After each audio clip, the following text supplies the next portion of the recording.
আমার প্রিয় ভাই বোনেরা, তোমরা বর্তমানে যে বিশ্ব পরিস্থিতি, এই পরিস্থিতিতে তোমাদের টিকে থাকতে হয়, তোমাদেরকে নেতৃত্ব দিতে হবে, নেতা হতে হবে, লিডার হতে হবে। তুমি নয়, মনে রাখতে হবে তুমি যদি নেতা হতে যাও তাহলে তোমার কি করতে হবে? সর্বপ্রথম তোমাকে যেটা করতে হবে সেটা হচ্ছে ক্ষমা করে দিতে হবে মানুষকে, মানুষকে মাফ করে দিতে হবে। একটা কথা শুনে রাখো, ইউসুফ আলাইহিস সালামের নাম শুনছো তোমরা? তোমরা কি ইউসুফ আলাইহিস সালামের নাম শুনছো? ইসুফ আলাইহিস সালাম একজন পয়গম্বর ছিলেন, ওনার ভাইরা ওনাকে কি করেছে? কূপে ফেলে দিয়েছিল। সেই কূপ থেকে তুলে নিয়ে কিছু লোক তাকে নিয়ে বিক্রি করে দিল মিশরে, মিশরে গেল, মিশরে গিয়ে দাস হিসাবে থাকলো, তারপর তিনি জেলে থাকলো। তারপর ওনাকে আল্লাহ তাআলা আজিজে মিশর বানালেন। মিশর বানানোর পর ওনার ভাইয়েরা ওনার কাছে সাহায্য নিতে আসলো। ওনার ভাইদেরকে দেখে উনি চিনে ফেললেন, চোখের পানি ছেড়ে দিলেন। এই মুহূর্তে হঠাৎ করে ভাইরা বললেন, তুমি কি ইউসুফ?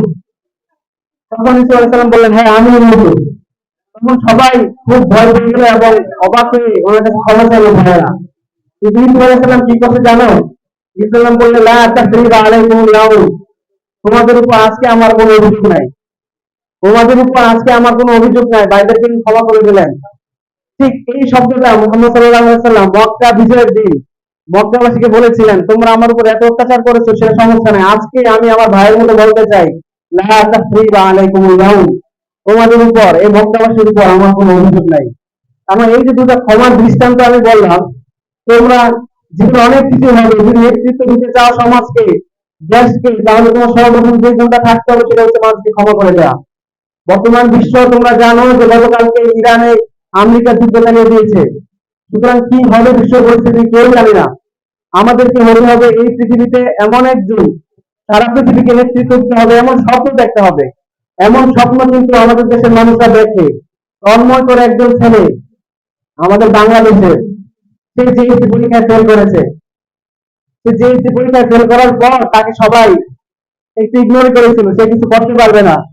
কিন্তু তার জেদ তাকে নাসার বিজ্ঞানী বানিয়ে দিয়েছে। সে এখন আমাদের দেশের বাঙালি তন্ময়, জিএসসি ফেল করে সে এখন নাসার বিজ্ঞানী। আমাদের দেশের মাদ্রাসা ছাত্রদেরকে আমরা অবহেলা করি। আমাদের দেশের মাদ্রাসা শিক্ষার্থী সে গুগলের রিসার্চার, গবেষক, বিজ্ঞানী। তোমরা মোবাইল শুনলে সবাই খুব খুশি হও, এত মোবাইল একটা তোমাদের কাছে পাওয়া একটা স্বপ্নের মতো। এই ব্র্যান্ডের প্রতিষ্ঠাতার নাম কি বলতে পারো? অ্যাপেলের ব্র্যান্ডের প্রতিষ্ঠাতার নাম কি? Steve jobs. উনি কিন্তু পড়াশোনা শেষ করতে পারেন নাই। সুতরাং তোমরা যখন লিডার হতে যাবো, ব্যর্থতা আসবে, ব্যর্থতা আসলে হতাশ না হয়ে এই সময়টাকে তোমার শক্ত হতে হবে। শক্ত হয়ে কাজে লাগালে অবশ্যই ভবিষ্যতে তুমি ভালো কিছু করবে, ইনশাআল্লাহ।